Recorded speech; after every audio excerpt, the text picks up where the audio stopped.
Welcome back to Phone Transformer. In today's video, we'll be showing you how to send a video message on Telegram step by step. If you find this guide helpful, don't forget to hit that subscribe button for more tech tips and tutorials. Step 1. First, open the Telegram app on your device. Once you're inside the app, go to the chat window where you want to send your video message.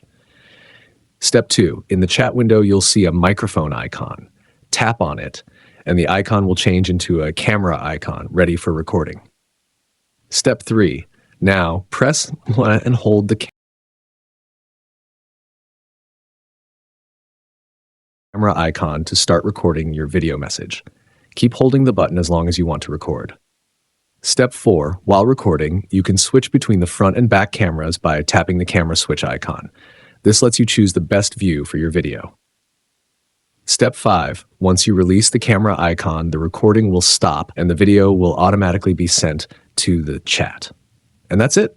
Thanks for watching and see you in the next video.